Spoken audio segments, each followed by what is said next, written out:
As far as Christmas trees go, it's pretty hard to beat the 19-footer that took front and center at the White House this year. And a group of first graders with a special connection to that tree got an inside scoop on the first family's Christmas. Once again, here's ABC's Barbara Walters. When First Lady Michelle Obama, her daughters, and Beau welcomed the official White House Christmas tree, I think we'll take it. You agree? We can have Christmas now. they didn't notice the tag that said Blue Ridge Elementary School, but we did. And as a dozen Parks Department workers wrestled the 19-foot Fraser fir into the White House, raising it to its place of honor in the Blue Room, we tracked it to its roots at this tree farm in Jefferson, North Carolina. It has bunches and bunches and bunches of trees.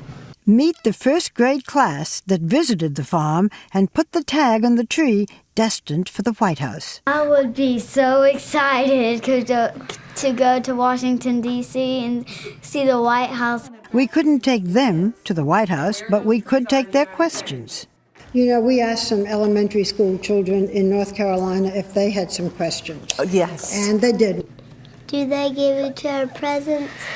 Absolutely, we exchange presents, but presents are not the highlight of Christmas for us. Okay. The kids get to ask Santa for a couple of things, but we spend our Christmas every year in Hawaii, which is a big trip. See. Oh, that's Santa Claus in a bathing suit. Santa Claus with a lei, a Hawaiian lei, and some shorts.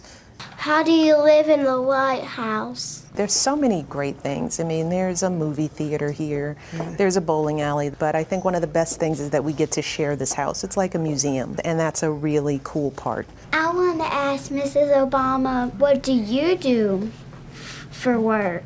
That's an often asked question. I explain to them that, first of all, I'm married to the president, so one of my key responsibilities is to support him in any way that I can. And then I'll tell them about my initiatives that I'm working on, trying to end childhood obesity in a generation, and I'll talk about the work that I do with military families. I wonder if Santa Claus comes to the White House. Well, there are over 50 fireplaces in the White House. So he has a choice. He's got plenty of options. We've got 12 chimneys. So Santa is a very resourceful individual. I think he can find a way in here one way or another. And I think he has a pretty good relationship with the Secret Service, so they give him a pass. Happy holidays. Happy holidays, Barbara. Thank you, as always. Thank you. It was time to go. But as a matter of protocol, we wanted to give the last word to the president. Thank you, Barbara. Merry Christmas. Merry Christmas, everybody. In this season of giving, Mrs. Obama is asking visitors at the White House and everyone watching to sign up for what she calls Operation Honor Card. This is a volunteer project where you pledge a specific number of hours and then fill them with anything from mentoring a child to making a meal for a neighbor.